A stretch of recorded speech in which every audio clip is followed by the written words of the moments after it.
வணக்கம். செந்தணலின் பிரதான செய்திகள். விரிவான செய்திகளுக்கு முன் தலைப்புச் செய்திகள். நாங்கள் வாழ்வதில் பயனில்லை, கிவுலூயா அபாயத்தில் முல்லைத்தீவு மக்கள். மன்னார் ஆழ்கடலில் காற்றாலை அமைக்க திட்டம், மக்களே இல்லாமல் நடந்த கூட்டம்.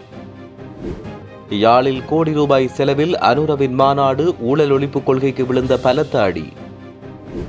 உயிர்த்த ஞாயிறு தின தாக்குதல், புலனாய்வு பிரிவின் முன்னாள் பிரதானி சுரேஷ் சலை கைது. சமையல் எரிவாயு தட்டுப்பாடு, வெடிக்கவுள்ள போராட்டம். யாழில் தலைவிரித்தாடும் மீட்டர் வெட்டி கொடுமை, அதிரடி காட்டிய தமிழ் பொறுப்பதிகாரி. தங்கம் வாங்க உள்ளோருக்கு முக்கிய அறிவிப்பு, இன்றைய விலை நிலவரம். தமிழர் பகுதியில் போதைப் பொருட்களுடன் சிக்கிய சிங்கள மாணவர்கள். கொழும்பில் அரிய வைரஸ் நோயால் பாதிக்கப்பட்ட மாணவன் மரணம். ஆபத்தில் உள்ள 12,301 வீடுகள், மக்களை உடனடியாக வெளியேறுமாறும் எச்சரிக்கை. திருமணமான 3 மாதங்களில் விபத்தில் இளம் தம்பதியினர் பரிதாப மரணம், தம்புள்ளையில் சோகம். கணவனை அடித்து கொன்ற மனைவி. அமெரிக்காவில் புதிய சுங்கவரி நடைமுறை, ட்ரம்பின் அதிரடி உத்தரவு. தொடர்வன விரிவான செய்திகள். கிவுலூயா திட்டம் நடைமுறைக்கு கொண்டுவரப்பட்டால் எல்லை கிராமங்களில் நாங்கள் வாழ்வதில் பயனில்லை, நாங்கள் ஒட்டுமொத்தமாக வெளியேறும் அளவுக்கு வந்துள்ளதாக முல்லைத்தீவு எல்லை கிராமத்தைச் சேர்ந்த மக்கள் சுட்டிக்காட்டியுள்ளனர். யாழ் ஊடக அமையத்தின் ஒழுங்கமைப்பில் கிவுலூயா அபாயத்தின் குறியீடான தலைப்பிலான கலந்துரையாடல் நேற்று இடம்பெற்ற போது மக்கள் இவ்வாறு கருத்துக்களை தெரிவித்தனர். அத்துடன் அந்த குளக்காணிகளை விடுவிப்பதற்கு தற்போதிருந்த நாடாளுமன்ற உறுப்பினர்கள் உள்ளிட்டோர் பல முயற்சிகளை எடுத்த போதும் மகாவலி அதிகார சபை விட்டுத்தர ஒப்புக்கொண்டிருந்த போதும் அப்போதிருந்த அரசு அதிபரின் அக்கறையில் செயற்பாட்டால் இந்த முயற்சி தோல்வியடைந்ததாக தெரிவிக்கப்பட்டுள்ளது. அது மட்டுமல்லாமல் நாடாளுமன்ற உறுப்பினர்கள் சிலரின் தொடர்ச்சியான முயற்சியால் நாங்கள் இன்று வரை அந்த கிராமத்தில் வாழக்கூடிய சூழல் இருக்கிறது. கிவுலூயா திட்டம் நடைமுறைக்கு வந்தால் நிச்சயம் நாம் அங்கிருந்து பிரயோசனமில்லை. கிவுலூயா திட்டத்தின்படி மின்வேலி அமைக்கிறார்கள். அந்த மின்வேலி அமைத்தால் நமது முக்கிய வாழ்வாதாரமான கால்நடைகள் பாதிக்கப்படும். மாடு அங்கு செல்ல முடியாது. மழையை நம்பி நாங்கள் விவசாயம் செல்கின்றோம் என்றும் அவர்கள் தெரிவித்தனர். மன்னார் மாவட்டத்தில் கடலோர பகுதிகளில் அமைக்கப்பட்ட காற்றாலைகளுக்கு எதிராக மக்கள் தொடர்ச்சியான போராட்டங்களை முன்னெடுத்து வரும் நிலையில் தற்பொழுது ஆழ்கடலில் புதிய காற்றாலை மின் திட்டத்தை அமைப்பதற்கான முதற்கட்ட நகர்வுகளை அரசாங்கம் ஆரம்பித்துள்ளது. உலக வங்கியின் நிதி உதவியுடனும் பிரித்தானிய தூதரகத்தின் பங்களிப்புடனும் மன்னார் ஆழ்கடல் பகுதியில் இந்த காற்றாலை திட்டம் அமைக்கப்பட உள்ளது. இது தொடர்பான சாத்தியவள ஆய்வுகள் மற்றும் கலந்துரையாடல்கள் மன்னார் மாவட்ட செயலகத்தில் மாவட்ட அரசாங்க அதிபர் கனகேஸ்வரன் தலைமையில் நேற்று இடம்பெற்றது. இதேவேளை இது தொடர்பாக ஏற்கனவே மன்னார் நிலப்பரப்பில் அமைக்கப்பட்ட காற்றாலைகளால் சுற்றுச்சூழல் மற்றும் மக்களின் வாழ்வாதாரம் பாதிக்கப்பட்டுள்ளதாக கூறி அந்த பகுதி மக்கள் நீண்ட காலம் போராட்டங்களை நடத்தி வரும் நிலையில் இவ்வாறு புதிய திட்டம் ஒன்று நடைமுறைப்படுத்தப்பட உள்ளதாக அறிவிக்கப்பட்டுள்ளது. யாழ் கொக்குவில் தொழில்நுட்ப கல்லூரி மைதானத்தில் நடைபெற்ற முழு நாடும் ஒன்றாக போதைப்பொருள் ஒழிப்பு மாநாட்டுக்காக 1,10,00,000க்கும் அதிகமான அரச நிதி செலவிடப்பட்டுள்ளதாக தெரிவிக்கப்படுகிறது. குறிப்பாக ஊழல் ஒழிப்பை தன்னுடைய பிரதான கொள்கையாக கொண்டு ஆட்சிக்கு வந்த தற்போதைய அரசாங்கத்தின் காலத்தில் ஒரு நாள் நிகழ்வுக்கு இவ்வளவு பிரம்மாண்டமான நிதி ஒதுக்கீடு செய்யப்பட்டுள்ளது முரடான செயல் என பலராலும் சுட்டிக்காட்டப்பட்டுள்ளது. போதைப்பொருள் ஒழிப்பென்ற உன்னத நோக்கத்தை விட அதற்காக செலவிடப்பட்ட மலைக்க வைக்கும் தொகையை தற்போது பேசுபொருளாக மாறியுள்ளமை அரசாங்கத்தின் மீதான மக்களின் நம்பிக்கை கேள்விகளை எழுப்பியுள்ளதாக தெரிவிக்கப்பட்டுள்ளது. இந்த செலவினங்கள் குறித்து வெளிப்படையான தன்மையை உறுதிப்படுத்த வேண்டும் என்றும் தேவையற்ற வீண் விரயங்கள் தவிர்க்கப்பட வேண்டும் என்றும் அரசியல் ஆய்வாளர்கள் சுட்டிக்காட்டியுள்ளனர். உயிர்த்த ஞாயிறு தின தாக்குதல் தொடர்பாக அரச புலனாய்வுத்துறையின் முன்னாள் பிரதானி மேஜர் ஜெனரல் சுரேஷ் சலை குற்றப்புலனாய்வு திணைக்களத்தால் கைது செய்யப்பட்டுள்ளார். முன்னாள் அரச புலனாய்வு பிரிவின் பிரதானி ஓய்வு பெற்ற மேஜர் ஜெனரல் சுரேஷ் சலை கைது செய்யப்பட்டார். உயிர்த்த ஞாயிறு பயங்கரவாத தாக்குதல் தொடர்பாக முன்னெடுக்கப்படும் விசாரணைகளுக்கு அமைய குற்றப்புலனாய்வு திணைக்களத்தால் அவர் கைது செய்யப்பட்டுள்ளதாக தெரிவிக்கப்பட்டுள்ளமையும் குறிப்பிடத்தக்கது.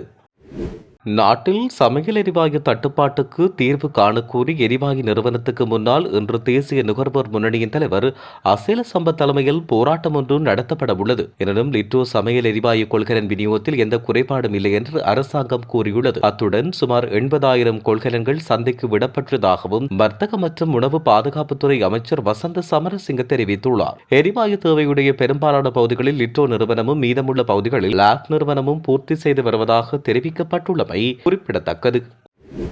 யாழ் சுண்ணாகம் பகுதியில் மீட்டர் வட்டி பிரச்சினையால் முச்சக்கர வண்டி ஒன்று கத்திமுனையில் பறிக்கப்பட்ட சம்பவம் நேற்று இரவு பதிவாகியது.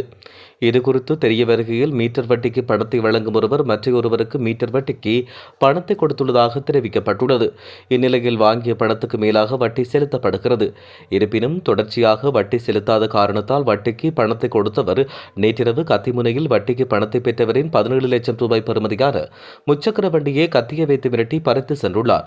பாதிக்கப்பட்ட நபர் இது தொடர்பில் சுன்னாகம் காவல் நிலையத்தில் முறைப்பாடு செய்துள்ளார். இந்நிலையில் காவல் நிலைய பொறுப்பதிகாரி நிதர்சன் தலைமையிலான குழுவினர் இன்று அதிகாலை குறித்த சந்தேக நபரை கைது செய்ததோடு முச்சக்கர வண்டியை மீட்டுள்ளதாக தெரிய வருகிறது. இலங்கையில் கடந்த 2 தினங்களுக்கு முன் ஏற்பட்ட தங்க விலையேற்றத்தை தொடர்ந்து இன்று தங்கத்தின் விலை நிலையாக காணப்படுவதாக அறிவிக்கப்பட்டுள்ளது. உலக சந்தையில் அமெரிக்க டாலரின் பெறுமதி வீழ்ச்சியடைந்து வரும் நிலையில் தங்கத்தின் விலையானது வரலாறு காணாத அளவுக்கு உச்சத்தை எட்டியுள்ளது. இந்நிலையில் கடந்த வாரம் ஒரு பவுன் 24 கேரட் தங்கம் 3,96,000 ரூபாவாக காணப்பட்டது. எனினும் நேற்று முன்தினம் அதன் விலையில் 4,000 ரூபாய் அதிகரிப்பு ஏற்பட்டது. அகில இலங்கை நகையக வியாபாரி சங்கத்தின் இன்றைய அறிவிப்பின்படி இந்த உயர்வடைந்த விலையில் தங்கம் தற்போது விற்பனை செய்யப்பட்டு வருவதாக தெரிவிக்கப்பட்டுள்ளது. 24 கேரட் தங்கம் பவுனொன்று 4 லட்சம் ரூபாவாக விற்பனை செய்யப்பட்டு வருவதாக தெரிவிக்கப்பட்டுள்ளமை குறிப்பிடத்தக்கது. இரு சிங்கள மாணவர்கள் குஷ் வகை போதைப்பொருளுடன் கைது செய்யப்பட்டுள்ளனர். கிளிநொச்சி அறிவியல் நகர் பகுதியில் இன்றைய தினம் காலை இந்த கைது நடவடிக்கை மேற்கொள்ளப்பட்டுள்ளது. மேலும் ஊழல் தடுப்பு பிரிவுக்கு கிடைத்த ரகசிய தகவலின் அடிப்படையில் கிளிநொச்சி அறிவியல் நகர் பகுதியில் குறித்த பிரிவினர் விசேட தேடுதல் நடவடிக்கையில் ஈடுபட்டனர். இதன்போது ஜேர்மன் டெக் கல்வி நிலையத்தில் கல்வி கேட்கும் மாணவர்களில் உண்மையில் இருந்து குஷ் வகை போதைப்பொருளை கண்டுபிடித்தனர். இது செய்யப்பட்ட மாணவர்கள் தென்னிலங்கையில் இருந்து வந்து கல்வி கேட்பதாகவும் மாணவரின் உடைமையில் 1 கிராம் குஷ் போதைப்பொருளும் மற்ற மாணவரின் உடைமையில் 710 மில்லிகிராம் குஷ் போதைப் பொருளும் மீட்கப்பட்டுள்ளதாக போலீசார் தெரிவித்துள்ளனர். கொழும்பு பிரபல பாடசாலை மாணவர் ஒருவர் அரிய வைரஸ் நோயால் பாதிக்கப்பட்டு அகால மரணம் அடைந்துள்ளார். 11ஆம் வகுப்பில் கல்வி பயிலும் மீரோட்டமுலவை சேர்ந்த 16 வயதான ஒனித் மெத்மிகா என்ற மாணவனை உயிரிழந்தார். இவர் அகில இலங்கை பூப்பந்து சாம்பியன்ஷிப்பை வென்று தன்னுடைய பாடசாலைக்கு மீரோட்டமுல கிராமத்துக்கும் புகழை சேர்த்துள்ளார். ஒனித்தின் மரணம் எனப்படும் அரிய வைரஸ் நோயால் பாதிக்கப்பட்டதோடு இந்த நிலை 2.5 லட்சம் பேரில் ஒருவரை பாதிப்பதாக மருத்துவர்கள் தெரிவித்தனர். பாக்டீரியா அல்லது வைரஸ் உடலின் நோய் எதிர்ப்பு அமைப்பு, மூளை மற்றும் முதுகுத்தண்டில் உள்ள பாதுகாப்பு சபை தாக்குவதாக மருத்துவர்கள் கூறுகின்றனர்.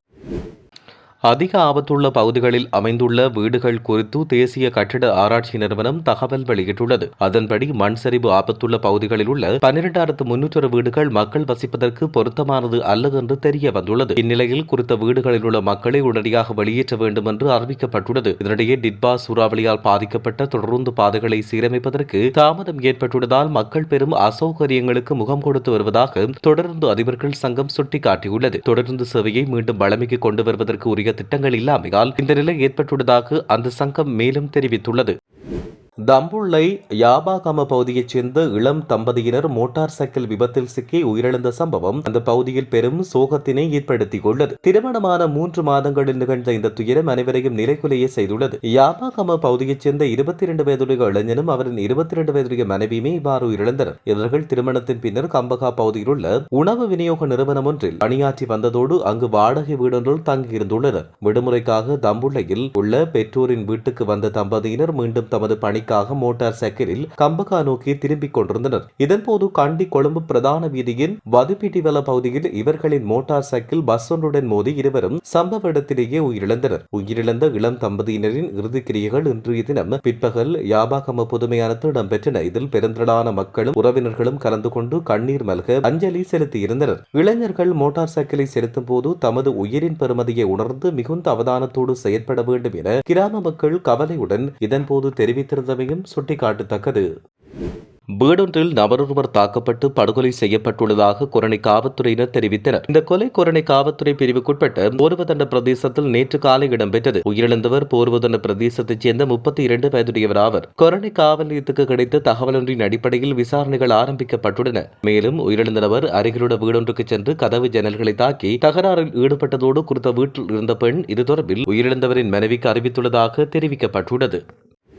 அமெரிக்காவுக்கு ஏற்றுமதி செய்யப்படும் பொருட்களுக்கான உலகளாவிய சுங்கவரி 10% குறைக்கப்பட்டுள்ளது. அமெரிக்க ஜனாதிபதி டொனால்ட் ட்ரம்ப் கடந்த ஆண்டு அறிமுகப்படுத்திய பரஸ்பர சுங்கவரி குறிப்பாக வரி விதிப்பில் ஜனாதிபதியினுடைய அதிகார வரம்பை மீறி செயல்பட்டுள்ளதாக குறிப்பிட்ட உச்சநீதிமன்றம் வரிகள் சட்டவிரோதமானவை என்று அண்மையில் தெரிவித்தது. மேலும் அமெரிக்காவின் சுதந்திரமாக அறிவித்து கடந்த ஆண்டு ஏப்ரல் மாதம் டொனால்ட் ட்ரம்ப் இந்த உலகளாவிய சுங்கவரியை அறிமுகப்படுத்தியிருந்தமை குறிப்பிடத்தக்கது. ஒப்பந்தங்கள் செய்ய தவறும் நாடுகள் மீது கடுமையான நடவடிக்கைகள் எடுக்கப்படும் என்றும் டொனால்ட் என்றும் எச்சரித்திருந்தார். தற்போதைய அதிகாரப்பூர்வ ஆவணங்களின்படி இன்று முதல் 10% சுங்கவரி மட்டுமே நடைமுறைக்கு வந்துள்ளதாக தெரிவிக்கப்பட்டுள்ளது. இதேவேளை இந்நிலையில் நாளை அமெரிக்க காங்கிரஸில் ட்ரம்ப் தன்னுடைய வருடாந்த உரையை ஆற்றவுள்ள நிலையில் உச்ச நீதிமன்ற தீர்ப்பு மற்றும் புதிய வரி விதிப்பு குறித்து அவர் மேலதிக அறிவிப்புகளை வெளியிடுவார் என்று பெரிதும் எதிர்பார்க்கப்படுகிறது. இத்துடன் செய்திகள் நிறைவடைகின்றன. வணக்கம்.